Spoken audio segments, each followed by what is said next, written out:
Hi, good afternoon, everyone. I think we just had a lunch break, or if we're not, looking forward to a lunch break. But I've just had a lunch break. So, afternoon, everyone. My name's Oki Lazu, and I'm the COO of BoughtByMany.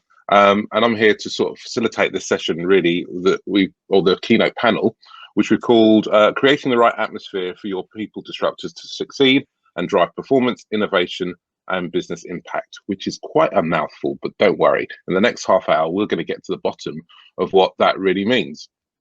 So before I introduce you to our panelists, Julian and Julian Martin, I'll just take a second to introduce myself in terms of what I do. So as I said, I'm COO of BoughtByMany. BoughtByMany is what we call an insurtech startup. So an insurance business that really leverages technology to improve the customer experience or bring something new to the market. We focus in on pet insurance, and we're lucky enough to be one of the fastest growing insurance groups in Europe.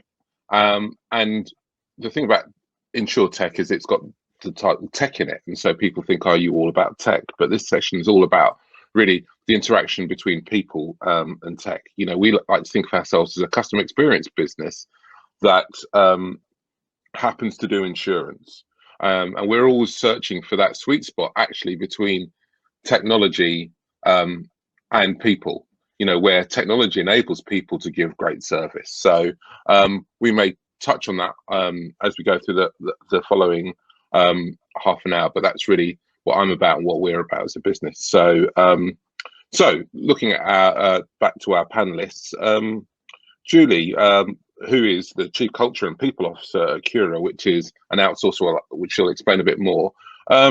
Could you introduce yourselves and take 5 minutes to explain why this topic area is of real importance to you? Okay, so hi everybody, I'm Julie McIntosh. As Oki said, I am one of the directors, the Chief Culture Officer, and one of the founders of Kura. Kura is the largest independent outsourcer in the UK, operate across 7 sites between the UK and South Africa, and actually have a unique position in that we also have a software division that builds omni-channel desktop software products for contact centers. And I suppose where we're at as an organization is we are very much a people-first organization. Our vision is to be unrivaled in developing people, and we see this as absolutely at the core of delivering great customer service and great customer experiences on behalf of our clients. Martin? Yes, hi everybody. So my name is Martin. I'm the head of customer and employee experience at Tado. Tado is a clean tech company. Essentially what we do is we develop and offer technologies like smart thermostats, smart radiator valves that help people to optimize the energy usage in their home while maintaining a high level of comfort. We believe that we can have a global impact in terms of the reduction of energy consumption. What is a little known fact is that the 30% of the total energy used worldwide actually goes to the heating and cooling of residential homes. So there's a lot of focus on cars, etc., and airplanes, but your own house and how efficient it is in heating and cooling is a very large contributor to global warming, and something that we can all take a little bit more responsibility for. Tado is 10 years old, based in Munich. We have a team of about 200 people. We're on the bleeding edge of technology in our sector. And for that, we have to be people-oriented, because our people are coming with the concepts, with the ideas, with the iterations and developments that no one else in the world can do. And that's what we rely on in order to continue to bring value to our customers worldwide. Brilliant, brilliant. Lots to talk about in terms of the businesses and their scale and how they grow. But I suppose let's think broadly at first. You know, this is about people and the role of people in the strategy. So for both of you, and I'll ask Julie, I'll ask you the question first. You know, why is it particularly important for us to have a people first strategy in the current environment? And if you're successful, what does that really look like? So for me, actually, it's the whole ethos of us as an organization. This is an ever-changing ever-changing world. I think the pace of digital transformation in the world of customer experience is moving faster than it's ever done in the past. And we hear a lot of talk about automation and artificial intelligence and RPA and all of these things. But at the end of the day, for us, for me, customers are people. Yes, we want the simplicity. Yes, we want the ease of transaction. Yes, we want the ability to self-serve and do those things. But when we've got a problem, we want to know we've got somebody there that will solve it for us. And will solve it for us on a one and done basis. Will connect with us, will commit to us, will listen to us, and will take everything that we're saying and help us solve our problems. In the current climate, in the COVID world, I think there is considerably more vulnerability and more people that are challenged on multiple levels. And with the best will in the world, I don't think automation can solve those problems. It needs empathy, it needs the personal connection, and it needs the human connection. So that is what I mean by a people-first organization. If you get the people right, you've got the right underlying skill set, you give them great tools. A contact center advisor needs great tools, they need great processes behind them, because if they've got all that behind them, it enables them to truly focus on the customer and demonstrate the true empathy that a customer needs when they've got a problem. And I'm going to come to you in a minute, Martin, but with technology, though, it's so important, and with ease and people wanting to not talk to people, and generations now growing up without that contact, isn't that changing? Isn't that environment for this changing? Well, I think it's so. I think the environment is changing, and I think the customer dynamic is changing. You know, if I think of myself as a customer over the years, I used to, if I needed something from my bank, I used to wait for the statement, go and visit the branch, or I used to phone them up. But phoning them up was maybe more transactional. Now I've got all the information at my fingertips. Everything's there, I can see it. So the only time I make contact is when I've got a problem, but my expectations are higher. So I've got all of the accessible information. I'm not going to wait until next Thursday. I want the immediacy of response, and I want the service person, I want the customer service advisor to be there when I need them. Okay, good. I mean, Martin, you're on the bleeding edge, as you said. You're in a tech business. How would you approach that same question around a people first strategy when really you're in a business that's about technology? Well, I mean, technology should enable people to have useful tools to improve their daily lives. That's what technology should be. Should be there to do, right? That should be the ultimate aim of any development. I totally agree with the focus on having a people-first strategy, and that needs to be connected with your own people inside your organization, not just your focus towards the customer. So, from a customer perspective, we have our Voice of the Customer program, where the CX team, essentially, those responsible for customer experience, even if they're not answering customers' problems directly, they're still deeply required in order to feel for where the friction is for a customer. You know, where are they experiencing friction and issues in interacting with our technology, our app, or online services, etc. And their job is to be that customer's voice, even if they never speak directly to that person, and to channel that internally to help inform product management and general company strategic decisions. And that has worked very well for Tado from let's say, a customer experience perspective. But we took a moment to pause about a year ago, and we realized that, hey, you know, generating customer value is the ultimate let's say, objective of any organization. You generate value, you bring something to market, and therefore enrich people's lives in the process. But it's our people that develop those technologies. It's our people that are the voice of the customer. You know, it's our people that are the ambassadors of what we're doing on a daily basis. So we must also make sure that our people strategy isn't looking entirely outwardly, but also is looking inwardly at the same time. So what does a people first culture look like then? To me, A people first culture essentially is connectivity. So when we talk about voice of the customer programs, equally we have a voice of the employee program. We need to have an active finger on the pulse and open, respectful, clean channels of feedback, which work 360 degrees across the company. When we have those listening posts in place, whether it's a weekly pulse survey to check in on engagement, whether we're looking towards ENPS development, whether we're talking about general happiness and satisfaction in the workplace, company culture, conditions of work under the COVID world. We need to have as open a channel between the employees and those who are in a position to make decisions to change things, as much as we have open channels with our customers and iterate our products based on that. So really, the operation of our customer experience strategy is exactly mirrored in the operation of our employee experience strategy. We see fundamentally the process is the same. It's about having the right listening posts and process in place to capture that feedback, to show empathy towards it, to acknowledge the feedback, and then to actively take responsibility for channeling it to an outcome. Okay. And Julie, would you agree with that, or how would, because your business is slightly different, how would your strategy in terms of a people first strategy or culture look and feel like?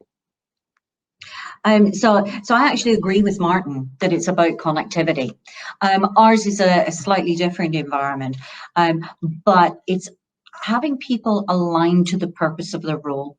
And I don't mean the KPIs. I don't mean the measures. You know, in the contact center world, we have a tendency to measure people into oblivion. It's helping people connect with the higher purpose of their role, which is to help and serve customers, to drive innovation, and empower them to connect and to share. We've got the same touch points. We've got a series of very, very unique people processes inside the business, whereby how we recruit, how we train, how we onboard, how we connect people to their managers, how we keep them connected, how we make sure that there is constant two-way feedback at every level. Communication is absolutely critical in a people-first culture. And I don't mean communication in terms of transmit. Transmit is very, very important. But in a people-first culture, you need to be very, very open to receive. We do. We call the mood survey. How are you feeling? Those daily, weekly touch points. We have mentoring programs for new people coming into the business. And I mean every person, all advisors coming into the business. And we're an outsourcer, so there's a lot of advisors come into the business. And our surveys, the feedback, our quarterly business briefings. Earlier today, I was on a live Q&A. Our CEO runs a live Q&A that is completely open to the organization. Everybody can attend and ask whatever questions. We do not police the questions. We don't screen the questions. They're in a live environment. So keeping people connected to what we're doing and what we're building and helping people understand themselves. That's a big, big part of what we do. Do I understand my own wiring? Do I understand the things that might hold me back from being successful? And then having the mechanisms in place to coach, to develop, to train, to help people learn and develop those skills and capabilities. Alongside that, then there are the mechanisms around pay, around recognition, around reward, around ongoing structures and incentives that keep people connected. And how can we act on the ideas that they have? How can we take the ideas, because nobody knows the customer better than the person that deals with them every single day. They know what the process problems are. They know what will change things to make life easier for the customers. They know what can be automated. They know what can be streamlined. And it's all about a people first culture is about harnessing all of those ideas, all of that capability, and using it and showing people how you use it. So it's all about empowerment. Yeah. But what I find interesting is as an outsourcer, you say that, so you have lots of different clients, and all of those clients' needs are different, and they differ what they want. So how do you go about meeting the expectations of those varying clients within the strategy that you've just outlined? It's not without its challenges. I would say it really isn't without its challenges. We operate in complex commercial environments, but we are very, very clear and we hold very, very true to our own cultural identity. And we are very good at helping our people assimilate to the client culture. So connecting them to who we are and what we are, but enabling them to demonstrate client ethos and the client requirements. But we are also, we're probably not your traditional outsourcer, I would say, in the, we are quite challenging of our clients.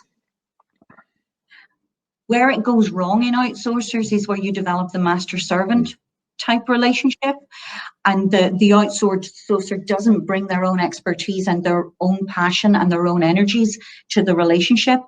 Where it goes wrong and where you see challenges is where clients come across with that, okay, so we want these 15 KPIs delivered. And everybody will know these 15 KPIs, and everybody will hit them to these levels. Actually, no, see those 4 KPIs. If we take those 4 KPIs and translate them for our advisors as you are going to be there for customers. Those 4 all do the same thing. You're going to be there. Those 3 KPIs are all you're going to add value. You're going to add value to the customer, and you're going to add value on behalf of the client. So we're very good at taking things upstream with clients and helping them reshape and redesign their thinking. Interesting, very interesting. Around getting better customer outputs by following the people paths that we've got in place. Okay, thank you. I meant to say to everyone, I think there's a chat function. So if you've got any questions for Julie and Martin, feel free to post in the chat function. I'll see if we can get to them later. Martin, building on that, and we're hearing a lot about, and we think of a lot about in customer experience and in contact centers, which comes first, the employee or the customer, right? So everyone accepts these two. These are a very important axis. Some people say you should be outside looking in, customers first, and that drives the employee. Some people say the other way around. I noticed that you do both, customer experience and employee experience, and this is an emerging trend. When I was director of customer experience at Sainsbury's, I worked with the HR and the people team, so I know a little bit how that feels. So can you give us your perspectives on this in terms of customer first, people first? And I know you'll say equal, but seeing as you're responsible for both, how do you make this work? Well, I guess if you're pushed to really answer it, are they equal? I don't think they are, because a customer experience strategy is a philosophy, it's a plan, but it isn't a result. It only becomes a result when it's delivered, and who is it delivered through? Who actions it? It's your people in your company. So if they are not, I really love what Julie was speaking about there regarding connecting to vision. If the people are not connected to the vision of the company and the mission of what they are doing individually to play their part in that overall outcome, then it's impossible for you to expect that CX picture that you've painted in your mind. It's like building a ship in a bottle. It'll never sail. It's stuck in there because it's too theoretical. So first we must align the people, and for that they must be involved in upstream discussions, right? So for example, challenging the partner regarding the KPIs they might use, helping them to better understand how they view something and how they understand it. What story are they trying to understand better through the measurements they have in place? That's one good example there that we just heard about. Another good example from our side is, we build something which hopefully disappears into someone's house. It's not a consumer electronic device. It isn't a piece of fashion clothing or anything like this. Our technology is appreciated when it is just there and it just does its job. But still, we need to understand how people are interacting with it. Do they wish they could interact with it in a different way? And should we develop a feature based on that, let's say, life cycle quality? And a great example there is something we've done recently. We've released a child lock functionality. So we have a smart radiator thermostat. So it plugs on to where your valve is on your radiator. and it has a motorized feature inside, and it adjusts the temperature up and down as required to maintain the heat level that you wish, and then obviously save the energy wherever possible. But a kid can walk straight up and turn the and turn the bezel on it, right? Drive the heat through the roof, and maybe burn themselves or hurt themselves in the process.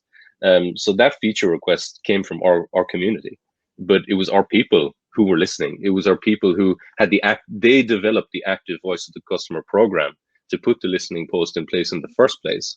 And then to also channel that internally into a product management project, ultimately, which required development resources to be allocated. And then at the end, it delivered customer experience value, you know? So I would say it isn't really equal, because one directly drives momentum and the other one sets a vision, you know? It's like the difference between, you know, where you want to go and how you're going to get there. I guess the people is how you're going to get there. Right, nice. And you know, a question for both of you, but I suppose I'll start with you, Martin, which is I'm really interested in this connecting to vision thing. You know, I'm an avid reader of Simon Sinek, who talks about start with why and connecting people to their central purpose, which is okay sometimes in the top end of organizations and all the rest of it. How do you both, but we'll take it individually, go about connecting someone who thinks I've got to handle 50 calls a day, right? And that's the thing, to the why, their why, and the why of the business. So we've got a why in the business. We've got our vision, which is to be unrivaled in developing people. But our why, the why of our business, is to help our people cross the bridge. And when we talk about crossing the bridge, what we mean is, and contact centers are full of task junkies. Everybody's got a to-do list. Everybody will do their 15 things today and 25 things tomorrow. What we mean by crossing the bridge is shifting the mindset from the tasks which need to be done to people and behaviors. So from things and stuff to people and behaviors. And what we do with that is we do a whole series of connecting people with that why, helping them understand themselves. How are they built? What holds them back? Where are their own personal challenges and mind blocks? Everybody inside the business has a personal bridge. So we help people dig down underneath it to understand what those challenges are. It takes time. It takes energy. It takes rigor. It takes relentlessness, but you stay on it. Every person in our business, and most organizations do, you've got a one-to-one process. Most organizations have a one-to-one process. We've got one that's called 2M. It puts accountability with the person to do their one-to-one with their manager. It's called managing myself. So I've got accountability for my delivery, for my behavioral change, for my development. I have to do a monthly one with my manager. If I don't do 10 out of 12 monthly one-to-ones, I don't qualify for a pay increase or a pay review. We don't do annual appraisals. That connects people. Those conversations, those coaching conversations, we score. The employee scores the quality of coaching that they received from their manager. Yeah. It's calibrated.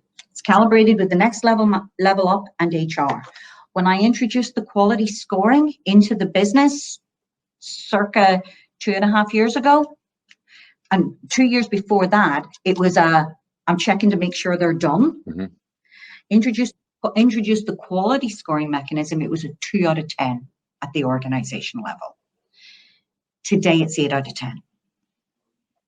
But it's been focus, it's been rigor, it's been not without its challenges, because you have to commit and connect. Yeah. And because we focus on the mindset at the individual level, the development plans become very, very personalized. Yeah, I get it. No, that's good. And Martin, the same. I mean, I work at a scaling business, and I would imagine it's slightly easier to connect everyone with the why when you're a smaller and fast-growing business. But can you talk to me a little bit about that? Sure. So we have a why. It's we believe in the future all homes will be heated and cooled intelligently, and how we then translate that into action in the organization and outcome is we use an OKR model. So we have 6 top-line objectives, which we believe between now and 2023. So we generally, or last year in 2023. So we try to paint a 3-year picture ahead. And then the key results break down into the departments, the teams, and actually right down to the individual. So everybody has a discussion about how they contribute to the company's objectives. Everyone has this. Right down to everyone has an OKR discussion. Everyone has an OKR discussion. We also got rid of annual appraisals. We replaced them with development talks. So it's like a coaching assessment, similar strategy. And we started implementing questions. We took away this, what are your strengths and weaknesses? That we took away all of this more or less valueless based discussion. And we replaced it with discussions where we asked people to explore their greatest challenge from the last year, or explore their greatest challenge from the last quarter or week or month, and talk about it. What were the learnings from that? Because we also want to enable a safe environment for failure and learning from failure. But we ask the same questions to leaders independently. So it's also a two-way assessment or interaction. And the leader is asked, what do they think the employee's biggest challenge was during a certain period of time? And equally, what was one of their biggest accomplishments during that period of time? So we are really pushing our people in the direction to value that relationship between employee and manager. That one-to-one relationship is the most important one that exists within a business in terms of keeping people engaged. And we want to build our entire, let's say, goal-setting model around that. So the quality of and the level of the conversation sounds like it's higher than, just were you empathetic on that call, or this was slightly wrong in your quality score. It's a higher level conversation. Exactly. So we want our people in CX teams to be reflecting on the value that great customer experience brings to the overall Tado experience. We want them to reflect on the value that their quality assurance measures and the feedback that they are gathering diligently from every interaction they have with a customer. We want them to reflect on how that is channeled into action within the company and how it's improving the product. Our CX people are product developers, our CX people are marketers, our CX people are ambassadors for the company, they are HR people, and they're each and every one of them a leader. And that's the type of culture that we want to maintain. Is it easier in a company of our size? Absolutely. That's just a matter of scale. But we feel if we establish this framework now and we keep it in place and we have let's say, an aligned culture of leadership that builds within the organization, that embraces that and believes in that and champions that towards their teams and their people, we believe there's scalability in that approach. Fantastic. I'm conscious of time, so probably a minute from you each on, if you do this right, what are the fun? Everyone talks about ROI. They always ask me, "Oh, what's the ROI on this?" I'm like, no. You need to focus on the fundamental benefits for the business of taking this approach. Okay. So last question to both of you is that, which is, what do you believe is the fundamental benefits to your organization of taking a people first strategy? Julie first. So benefit of a people first strategy in my world is about the capability that you build on behalf of your clients.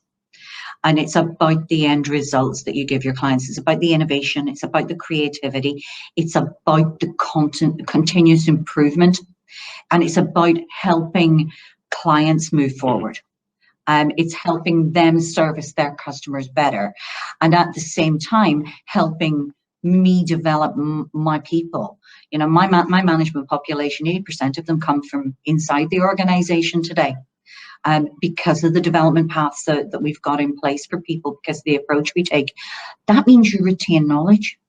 It means you're constantly evolving and building the capability of your organization. You can't buy that. You've got to connect with it. You connect people to purpose and people. We talk a lot about making people happy.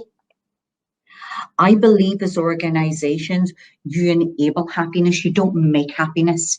So you create an environment where people are growing, they're developing, they're being successful.